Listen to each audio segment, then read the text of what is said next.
Hello everyone, कैसे हैं आप सब लोग। आप लोगों को पता है हम एक टॉपिक पढ़ रहे थे पिछले एक हफ्ते से 73rd amendment of Indian constitution. हमने इसके 6 पार्ट किए हैं, 7 पार्ट किए हैं सॉरी। तो इसमें मैंने आपको ये टॉपिक बिल्कुल बेसिक से करवाने की कोशिश की थी ताकि जिन लोगों ने ये चीज़ें नहीं पढ़ी उन लोगों को ये चीज़ें समझ आ जाएं। तो आज आप लोगों का बेसिकली टेस्ट है। मैं इसमें आपके सामने 10 क्वेश्चन लेके आया हूँ जिसका लेवल आपका यूपीएससी लेवल का होगा। तो आप लोगों को अगर आप इस टेस्ट में 6 से ज़्यादा मार्क्स लेके आते हैं तो मैं ये समझूंगा कि ये टॉपिक आपका प्रिपेयर्ड है। इस पे आपको मैं एक और वीडियो एमसीक्यूज़ पे दे दूंगा जिसमें दोबारा कोशिश करूंगा कि 10 से 15 आपके जो मोस्ट इंपॉर्टेंट एमसीक्यूज़ होंगे, जो इसमें आपका सारा टॉपिक वापस से कवर होगा, वो लाने की करूँगा। तो जो लोग ये वीडियो पहली बार देख रहे हैं उनसे रिक्वेस्ट ये है कि आप पार्ट सेकंड ए से लेके जो हमने सेकंड जी तक चीज़ें की हैं पहले वो चीज़ें देखें, उसके बाद ये एमसीक्यू अटेम्प्ट करें तो आपके लिए बहुत ही ज़्यादा फ़ायदेमंद रहेगा ये सेशन आज का हमारा। कल आईबीपीएस का रिज़ल्ट आप आया, उस वजह से आपको बता दूं कि काफ़ी बिजी था मैं। तो बहुत ही अच्छा लगा लोगों का रिज़ल्ट देख के, लेकिन जिन लोगों का नहीं हुआ उन लोगों को वापस से मैं जिन लोगों के मैसेजेस आए हुए हैं रिप्लाई करने की कोशिश करूँगा। आज शाम तक ही सबको थोड़ा सा बिजी चल रहा था। तो आज हम स्टार्ट करते हैं अपना टॉपिक बिना ज़्यादा टाइम वेस्ट किए। तो आप देख सकते हैं अपने सामने पहला क्वेश्चन। आपको मैं 10 सेकंड का टाइम दूंगा हर क्वेश्चन के लिए कि आप इसको पढ़ें आराम से और एक अपनी नोटबुक लेके रखें, उस पर आंसर मार्क करें, लिखें। और उसके बाद जब मैं आपको आंसर बताऊंगा तब आप देखेंगे आपके आंसर कितने सही हुए हैं और कमेंट बॉक्स में सब लोग बताएं कि कितने उनके सही हुए हैं, ताकि हमें भी आइडिया हो जाए कि जो हमने पढ़ाया है वो लोगों को फ़ायदा हुआ भी है उससे या नहीं। तो पहला क्वेश्चन बात करते हैं क्या है। इसमें हमें देखना है कि ये आपको बता दूं इस टाइप के क्वेश्चन आपको यूपीएससी में दिखते हैं, अकाउंट असिस्टेंट में आने के चांसेस कम हैं, लेकिन अगर आपने चीज़ें पढ़ी हैं तो आपके लिए सब चीज़ें अब आसान होगी। पहला आपको बोला गया है यहाँ पे, a panchayat elected in the place of a dissolved one does not enjoy the full period but remains in office for the remaining period after the dissolution. और उसके बाद दूसरा बोला है, in panchayat seats are reserve for schedule caste, schedule tribes, women but not for backward classes. तो यहाँ पे इन्होंने बोला है कि इनमें से कौन सी स्टेटमेंट जो है वो सही है।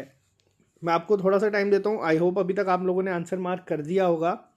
तो मैं आपको बताऊँ कि इसका आंसर है आपका बोथ 1 और 2। मैंने आपको कहा था कि जब भी कुछ ऐसा होता है तो 6 महीने के अंदर अंदर वापस इलेक्शन करवाने होते हैं। पहली चीज़ तो ये आपकी सही है। दूसरी चीज़ यहाँ पे ये कही गई है कि शेड्यूल कास्ट की बात हुई थी 73rd अमेंडमेंट में, शेड्यूल ट्राइब्स की बात हुई थी, वुमेन की बात हुई थी, लेकिन बैकवर्ड क्लासेस की बात नहीं हुई थी। तो ये स्टेटमेंट भी आपकी ट्रू है या करेक्ट है। तो इसका आंसर है बोथ 1 और 2। बात करते हैं हम नेक्स्ट क्वेश्चन पे। इसमें कहा गया है the 11th schedule was inserted in the constitution of India by the constitution 73rd amendment act 1992। आपको हर एक चीज़ ध्यान से देखनी है। दूसरा पॉइंट यहाँ पे बोला गया है the 11th schedule of the constitution of India corresponds to the article 243W of the constitution of India. तो इसमें भी सेम पूछा गया है कि इनमें से कौन सी स्टेटमेंट है जो सही है या गलत है। अगर आपने पूरा हर एक लेक्चर ध्यान से पढ़ा है, मैंने 10-10 मिनट की वीडियोस बनाने की कोशिश की थी ताकि आपको हर एक चीज़ याद रहे। एक में अगर करवाता तो याद नहीं रहती। पहली चीज़ स्टेटमेंट की अगर मैं बात करूं, आई होप आपने आंसर मार्क कर दिए होंगे। तो यहाँ पे जो आपको कहा गया है 73rd अमेंडमेंट एक्ट के तहत आया था 1992 में। अब इसी के साथ मैं एक क्वेश्चन पूछता हूँ कि ये कब लागू हुआ था। ये तो आ गया कि ये है, आपको डेट कमेंट बॉक्स में लिखनी है और ये स्टेटमेंट आपकी सही है। लेकिन दूसरी बात अब यहाँ पे करें, मैंने आपको क्या कहा था, पंचायती जो आपका 73rd अमेंडमेंट है उसमें कहाँ से कहाँ तक आर्टिकल की बात हुई है, 243 टू 243 ओ। तो आप देख सकते हैं यहाँ से अगर आप कॉमन सेंस लगाएं तो ये इसका पार्ट नहीं था। तो आंसर क्या होगा इसका, ओनली 1। मैं आपको सिंपल तरीके से करवा रहा हूँ, उतनी चीज़ें करवा रहा हूँ जिससे आपका एग्जाम क्वालिफाई हो जाएगा। इस टॉपिक से कोई भी क्वेश्चन आएगा आप आसानी से कर लेंगे। बात करते हैं नेक्स्ट क्वेश्चन की। अब यहाँ पे आप देख सकते हैं, अब यहाँ पे बोला गया है on which of the following subject does the finance commission बात हुई थी कि फाइनेंस कमीशन भी बनेगी और इलेक्शन कमीशन भी बनेगी, किसके तहत, हमारे 73rd अमेंडमेंट के तहत, under the part 9 of the constitution of India, make recommendations to the governor. तो कौन सी रिकमेंडेशंस कही गई थी, अब ये 3 आपके सामने है। पहली क्या है मैं बता दूं, पहली ये थी कि distribution between the state and the panchayat of the net proceed of the taxes by the state. दूसरी कहा गई थी कि determination of the taxes which may be assign to और अप्रोप्रिएट बाय द पंचायत। और तीसरा बोला था गया था grant in aid of the panchayat from the consolidated fund of the state. अब हमें क्या बताना है कि कौन से इसमें स्टेटमेंट हैं जो सही है। आप 5 से 10 सेकंड का समय लें और अपना आंसर मार्क करें, फिर मैं आपको बताता हूँ कौन सा आंसर इसका सही है। तो इसका जो आंसर है वो है आपका 1, 2 एंड 3, क्योंकि ये सब रिकमेंडेशंस कही गई थी फाइनेंस कमीशन ने कि ये सब चीज़ें होंगी। तो बात करते हैं नेक्स्ट। अब यहाँ पे हमें बताना है कि इनमें से कौन सी स्टेटमेंट ऐसी है जो कि सही नहीं है। ये क्वेश्चन नंबर 4 है, मैं आपको एक बार बोल के बताता हूँ, उसके बाद अपना आंसर मार्क कर लें। मैं आपको बताऊंगा क्या पहली चीज़ कही गई है। जो पार्ट 9 है हमारे कॉन्स्टिट्यूशन का ऑफ इंडिया, वो क्या करता है, panchayat provided for the setting up of a finance commission, कि फाइनेंस कमीशन होगी पंचायत में। दूसरा कहा गया है पार्ट 9 के तहत कॉन्स्टिट्यूशन ऑफ इंडिया में कि जो पंचायत होंगी, जो भी इलेक्शंस होंगे वो स्टेट इलेक्शन कमीशन करवाएगी। तीसरा कहा गया है पार्ट 9 के तहत कॉन्स्टिट्यूशन में कि जो भी पंचायत होंगी उनमें जो रिजर्वेशन ऑफ पोस्ट होगी चेयरपर्सन की विलेज लेवल पे या किसी भी लेवल में, वो SC ST और वुमेन के लिए रिजर्व रहेंगी। और चौथा ये कहा गया है कि organisation of village panchayat is not included in the DPSP, directive principles of state policy. तो इनमें से आपको बताना है कि कौन सी स्टेटमेंट गलत है। तो आपको मैं बता दूं इसमें से कौन सी स्टेटमेंट गलत है। आई होप आपने आंसर मार्क कर लिया होगा। तो ये आपकी स्टेटमेंट गलत है। मैंने आपको वीडियो में पहले भी बताया था कि आर्टिकल 40 जो है आपका, वो कहा गया है स्पेसिफिकली, तो ये गलत है। बाकी सारी चीज़ें जो हैं वो सही हैं। बात करते हैं नेक्स्ट क्वेश्चन की। अब आपको यहाँ पे देख रहे हैं आप कि आपको 2 लिस्ट दी है, लिस्ट 1 लिस्ट 2, और कहा गया है अपने करेक्ट आंसर को मैच द फॉलोइंग के थ्रू बताएं कि कौन सा होगा इसका आंसर। तो ये है आपकी लिस्ट 1 जिसमें अमेंडमेंट्स और कमिटीज़ हैं, और ये है आपकी लिस्ट 2 जिसमें प्रोविजंस हैं। आपको क्या करना है, आपको बता दूं, ये कहा गया है आपको मैं दे रहा हूँ 10 से 15 सेकंड का समय कि आप अपना आंसर मार्क करें, या वीडियो पॉज कर दें और आंसर मार्क करें और उसके बाद प्ले करें जब अपना आंसर मार्क कर दें।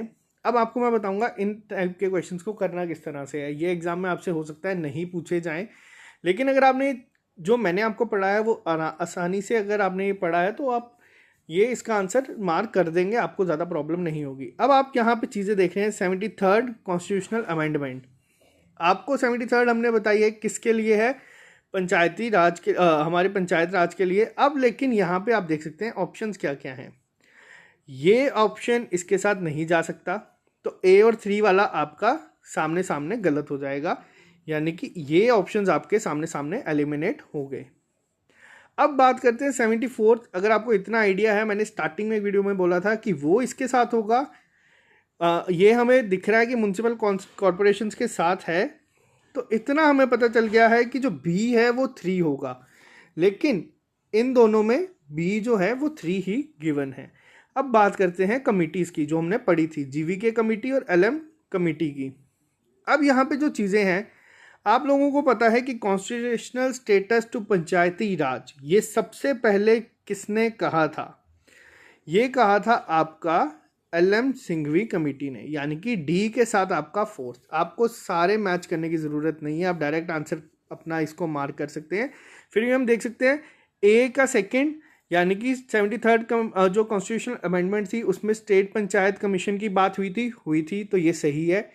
B का 3rd 74th कॉन्स्टिट्यूशनल अमेंडमेंट में म्यूनसिपल कमिटीज़ की बात है, सही है। C का 1 GVK कमेटी ने कहा था कि अरेंजमेंट जो होंगी एडमिनिस्ट्रेटिव अरेंजमेंट की फॉर रूरल डेवलपमेंट, सही है। आपको आई होप पता चल गया होगा कि किस तरह से ये क्वेश्चंस को अटेम्प्ट करना है। ज़रूरी नहीं है आपको कि सभी पता हो, अगर आप ऑप्शन एलिमिनेशन से जाएंगे तब भी आप इनको अटेम्प्ट कर लेंगे। बात करते हैं नेक्स्ट पे। अब यहाँ पे क्या पूछा गया है कि 73rd कॉन्स्टिट्यूशनल अमेंडमेंट जो है वो कहाँ पे अप्लाई नहीं हो रही इन स्टेट में से। आपको इस स्टेट के साथ साथ सब स्टेट्स का नाम भी लिखना है जहाँ पे अप्लाई नहीं होती, जिसको मैंने आपको लास्ट लेक्चर में बताया था। 5 सेकंड का टाइम आपको मैं दे रहा हूँ, आप अपना आंसर मार्क कर लें, उसके बाद मैं आपको इसका आंसर बताता हूँ। इसका आंसर है आपका मेघालय। बात करते हैं नेक्स्ट क्वेश्चन की। तो यहाँ पे बोला गया है, इंपॉर्टेंट पॉइंट है ये, what is the minimum population below which panchayats at the intermediate level are not constituted as per provision of the Constitution 73rd Amendment Act। ये भी मैंने आपको वीडियो में बताया है, आप इसको मार्क करें, फिर मैं आपको आंसर बताता हूँ। इसका आंसर है आपका 20 लाख कि जो भी जगह है जहाँ पे 20 लाख पॉपुलेशन नहीं है, minimum population below panchayat 20 lakh से कम है, तो वो इंटरमीडिएट लेवल पे कॉन्स्टिट्यूट नहीं की जाएंगी। बात करते हैं नेक्स्ट। अब यहाँ पे वापस से क्वेश्चन पूछा गया है कि इनमें से कौन सी स्टेटमेंट है जो कि क्या है, करेक्ट है with respect to 73rd amendment of Indian constitution. अब 73rd अमेंडमेंट जो है कॉन्स्टिट्यूशन की, उसके तहत क्या कॉन्स्टिट्यूशनल स्टेटस मिला है पंचायत को। दूसरा बोला गया है reservation of seat of for women belonging to SC ST, ये। तीसरा कहा गया है आपका providing permanent structure for district planning. तो इसका आंसर आप मुझे बताएं क्या है। अब बात करते हैं यहाँ पे आंसर की, आई होप आपने मार्क कर दिया हो इनमें से। अब बात करते हैं डिस्ट्रिक्ट प्लानिंग, इसकी बात नहीं की गई है कोई भी, और आप देख सकते हैं बाकी दो की बात हुई है, रिजर्वेशन की भी और कॉन्स्टिट्यूशनल स्टेटस की भी। तो आंसर हो गया आपका ओनली 1 और 2। नेक्स्ट की अगर मैं बात करूँ तो कौन सी ऐसी स्टेट है जो कि पहली थी जिसने इंट्रोड्यूस किया था पंचायती राज सिस्टम को, आपको बताना है। और ये आपको मैं बता दूं हिंट के तौर पे कि जो हमारा पहला पार्ट था उसमें ही मैंने आपको बताया था लास्ट में कि कौन सी ऐसी स्टेट थी जिसने किया है। आपको अब कमेंट में ये बताना है कि उस स्टेट में किस जगह पे, यानी कि राजस्थान में किस जगह पे सबसे पहले ये हुआ था। इन सब चीज़ों से आपको ये टॉपिक रिकॉल होते जाएंगे और आप ही लोगों को ये चीज़ें याद रहेंगी, और एग्ज़ाम तक, आज से जब भी एग्ज़ाम होगा आपको ये चीज़ें कभी भी नहीं भूलेंगी, बेशक आप बिना रिवाइज किए एग्ज़ाम देने चले जाएं। वापस से क्वेश्चन वही है, आपको मैच द फॉलोइंग करना है। मैंने आपको तरीका बताया है, आपको मैं 5 से 10 सेकंड का टाइम देता हूँ, आप देखें और उसके बाद बताएं। यहाँ पे लिस्ट 1 में जो है वो फीचर्स हैं और लिस्ट 2 में जो है वो है आपके रिलेटेड टू क्या।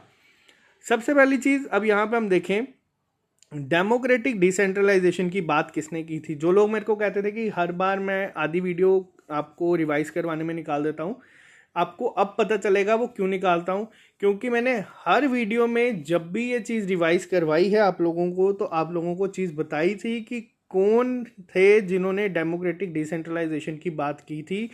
तो वो थी आपकी बलवंत राय मेहता कमेटी। आपको पता चल गया ए का आपका 3 के साथ है, तो आपके बाकी 2 ऑप्शंस उसी टाइम एलिमिनेट हो जाएंगे।